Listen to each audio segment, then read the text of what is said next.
Secara musikal, Yoki Suprayogo menyelusup ke berbagai ranah musik tanah air.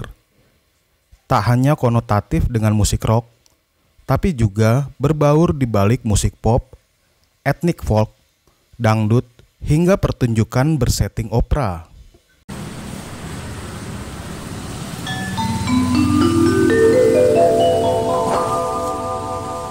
Nona manis dari Jakarta,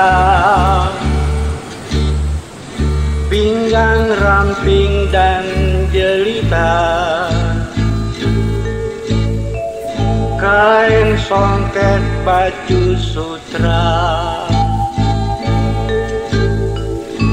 sedap dipandang mata. Lahir di Demak, Jawa Tengah pada 14 September 1954, Yoki Suprayogo dikenal sebagai pemain keyboard legendaris. Yoki mengaku tak punya latar belakang akademis di bidang musik. Dia hanya kursus piano dan belajar komposisi dari Muchtar Embut. Dia pernah bergabung dengan berbagai grup musik seperti Big Man, Robinson, Double Zero, Vanci, Giant Step, Kontrapang, Jaguar. Meski akhirnya dia dikenal publik ketika bergabung dengan God Bless. Kemudian di God Bless terjadi pergeseran formasi. Posisinya diganti Soman Lubis. Dia lalu membentuk Double O di Malang dan sempat menciptakan demam musik rock di sana. Tewasnya Soman dalam kecelakaan di Jakarta pada 1976 membuat Yoki kembali ke God Bless.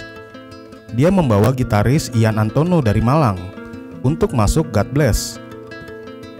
Maka formasinya menjadi Ahmad Albar di vokal, Ian Antono di gitar, Teddy Sujaya di drum, dan Yoki di keyboard. Corak permainan keyboardnya dianggap memberikan kontribusi dalam karakter musik God Bless. Dengan menyisipkan aksentuasi berbau klasik, terutama membaurkan bunyi-bunyian piano, orang sudah bisa menebak karakter musik God Bless. Saat God Bless merilis album perdana bertajuk God Bless tahun 1976, gaya permainan keyboard Jon Lord dari Deep Purple maupun Tony Banks dari Genesis menyelinap dalam pola permainan. Yoki meraup pengaruh musik rock mancanegara menjadi jati diri permainan musiknya.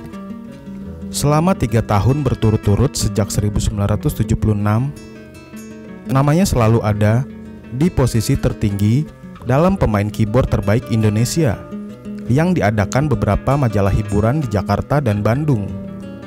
Pada 1977, Yoki berada di jalur musik pop.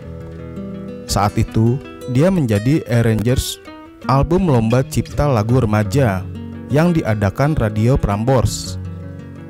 Gebrakan Yoki yang menata aransemen lagu seperti Lilin-lilin kecil dianggap menjadi suntikan darah baru dalam industri musik pop. Di tahun yang sama, Eros Djarot menggamit Yoki untuk menggarap album soundtrack Badai Pasti Berlalu. Album ini menjadi fenomenal, terutama dari sisi tata musik yang menyajikan akord yang lebih luas serta penulisan lirik yang lebih puitis. Menariknya lagi, di album ini fungsi instrumen keyboard menjadi dominan. Gaya aransemennya berlanjut ketika dia menggarap album-album Chrisye seperti Sabda Alam, Percik Pesona, Puspa Indah Taman Hati, Pantulan Cita, Resesi, Metropolitan, dan Nona. Dia juga membentuk Badai Band bersama Chrisye pada 1978.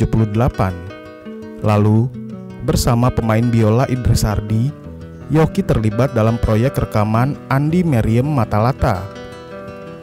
Dia membuat lirik lagu Bisiku, Bahtera Asmara, dan Cintaku untuk dibawakan Meriem Tahun 1984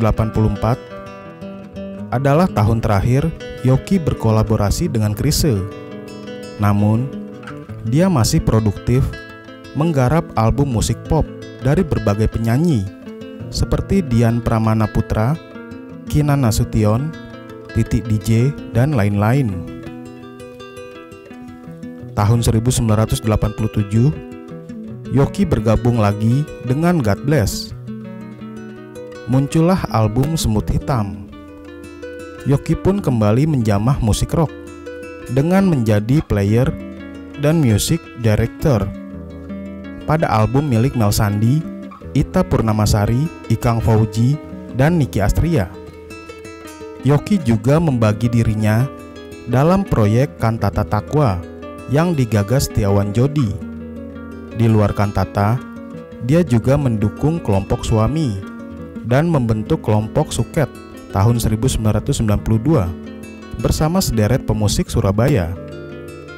Pada 2007, dia bereksperimen menggabungkan musik dan teater dalam format rock opera yang digelar di Jakarta, didukung Iwan Fals, Reni Jayusman, hingga N. Riantiarno. Pada Januari 2018, Yoki dirawat di Rumah Sakit Pondok Indah, Jakarta karena komplikasi akibat diabetes, sirosis, dan stroke. Lalu pada 24 Januari 2018, sekelompok musikus mengadakan konser amal di Taman Ismail Marzuki, Jakarta.